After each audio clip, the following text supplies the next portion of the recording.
The Big Bang Theory, the biggest changes from the unaired pilot. Hello everyone, I am Christina. Welcome back to my channel. Please subscribe to the channel and press the bell icon for the latest news updates. The Big Bang Theory enjoyed a 12-season run as one of the most popular sitcoms on television, but you might not know that the pilot that ultimately aired on CBS wasn't creator Chuck Lorre's first attempt at the project. That unaired original pilot?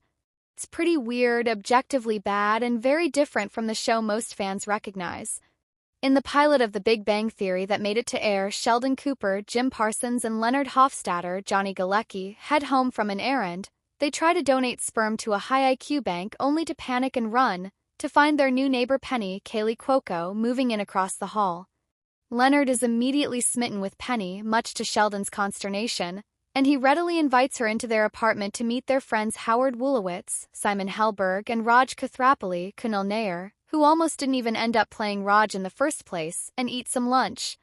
From there, Leonard's pursuit of Penny escalates as he tries to get her TV back from an ex-boyfriend, at which point Sheldon sort of accepts that she's part of the group now. Okay, so let's step back. What happens in the strange original pilot and how is it different from what we all ended up seeing? From a radically different take on Penny to the music to the set, here are all the things that changed after the first Big Bang Theory pilot crashed and burned. Penny doesn't exactly exist in this odd pilot. Not only is Penny not in the original pilot of The Big Bang Theory, but there's an entirely different female foil for Sheldon and Leonard, and she sort of sucks, actually. After successfully donating to the sperm bank, the two stumble across Katie, played by Amanda Walsh, who's arguing with her mom on the phone while sitting on the curb, at which point we learn that Katie slept with her stepdad before he married her mom. Leonard invites her out for dinner, at which point she starts to soundly taunt both guys about how bad they are at talking to women.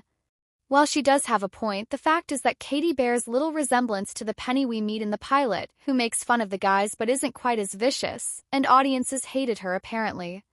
As Chuck Lorre and fellow co-creator Bill Prady told Entertainment Weekly in 2022, test audiences really didn't like Katie and really went to bat for Leonard and Sheldon as a result. They were very vulnerable and the audience didn't want a toxic presence around them, Lorre explained.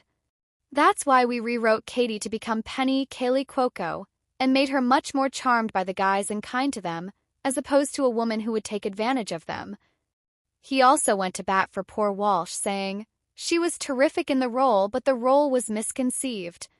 It was our responsibility." Unfortunately for Walsh and fortunately for Kaley Cuoco, they re-engineered the character and we got Penny.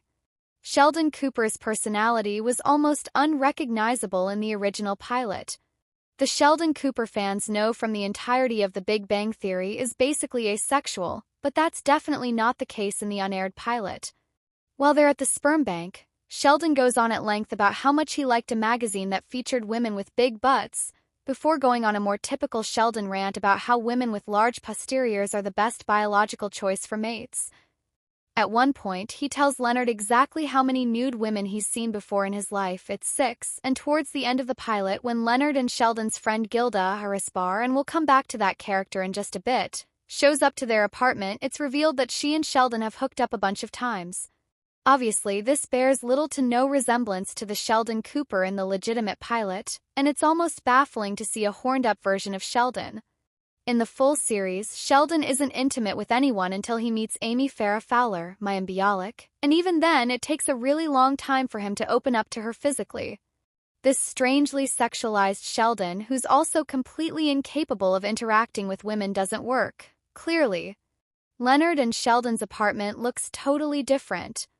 Like most sitcom characters, everyone on The Big Bang Theory resides in sizable and well-lit apartments that they probably wouldn't be able to afford in real life, and the core gang on The Big Bang Theory spend quite a bit of time hanging out in Leonard and Sheldon's living room. In the unaired pilot, though, it sort of looks like a hellhole.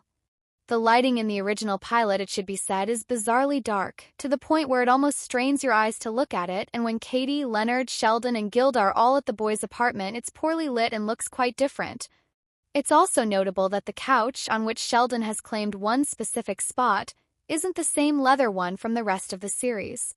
It's fair to assume that the unaired pilot didn't have an enormous budget, which could explain the lighting in different apartment, but it's still really jarring.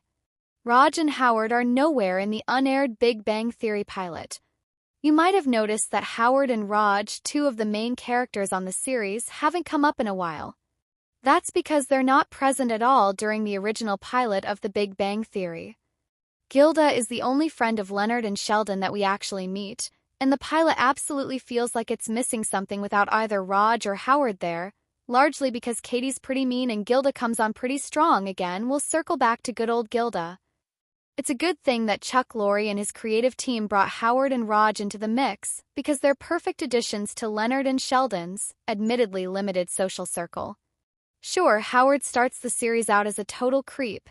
He gives Penny a teddy bear with a camera in it as just one example, but he grows up a lot, and without him we might never have gotten to meet Bernadette Rostenkowski, played by Melissa Rauch. Raj is saddled with some pretty odd issues in the beginning of the series, including selective mutism around women, but he's one of the show's sweetest characters. The show would definitely feel lacking without Howard and Raj, because the unaired pilot doesn't feel right without them. There's no broken elevator in this original pilot. The apartment building's broken elevator is a whole thing in The Big Bang Theory. Penny, Leonard, and Sheldon, and later Amy, all have to hoof it up and down several flights of stairs to get to and from their apartment, which is basically a narrative device that encourages frequent walk-and-talk scenes. Apparently, the creative team behind The Big Bang Theory is unfamiliar with Grey's Anatomy, where a lot of really wild stuff happens in elevators, but that's another matter altogether. The series finale ultimately includes a moment where, as Leonard and Sheldon chat in the hallway, Penny arrives in the mysteriously mended elevator and even convinces an apprehensive Sheldon to ride it with her. Not only is there no mention of an elevator, broken or otherwise, in the unaired pilot, but it's definitely not a focal point like it is in the original series.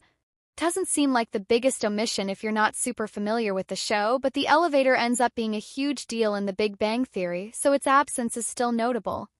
None of the music in the original pilot was used for the real one. Much like the elevator thing, the music in the unaired pilot is completely different, and while it feels small, it's really jarring if you're familiar with The Big Bang Theory and its complete earworm of a theme song. The track, titled History of Everything, is performed by the Bare Naked Ladies and runs through a brief history of the universe as advertised. During the closing credits of each episode, an instrumental track with the same tune always plays. Scene changes are simply marked by a whooshing sound. The unaired pilot uses a different song, though, and it's odd. Instead of History of Everything, which was actually written for the show at Chuck Lorre's request, the show used a song that already existed. The song in question? She Blinded Me with Science by Thomas Dolby. It's kitschy in all the wrong ways and just makes the entire conceit feel extra weird. It's a good thing that the Bare Naked Ladies ended up stepping in. Who's Gilda and what's her role in the unaired pilot? We're finally circling back around to Gilda, the deeply strange fourth member of the initial Big Bang Theory cast. Much like Howard and Raj, Gilda is just sort of around, and it's revealed that not only has she slept with Sheldon, but she's carrying a torch for Leonard, which is why she hates Katie when she comes over to their apartment. The dynamic between Gilda and the two guys doesn't feel natural at all, and her rivalry with Katie feels extra forced. Gilda didn't stick around, but it does feel like she influenced two characters who eventually became big parts of the show. Considering that Gilda does appear to work with Leonard and Sheldon, it's easy to assume that she shares at least a little DNA with Leslie Winkle, played by Johnny Galecki's former Roseanne castmate Sarah Gilbert, who works at Caltech with the rest of the guys and makes her first appearance in Season 1. Later, the series introduced Mayim Bialik's Amy Farrah Fowler, a socially awkward scientist who ends up marrying Sheldon, and she also bears a passing resemblance to Gilda. Unfortunately for Gilda, she didn't get to stick around, but she was definitely influential. Hello lovely viewers, welcome to my channel. I am Christina. Hope your day is so well.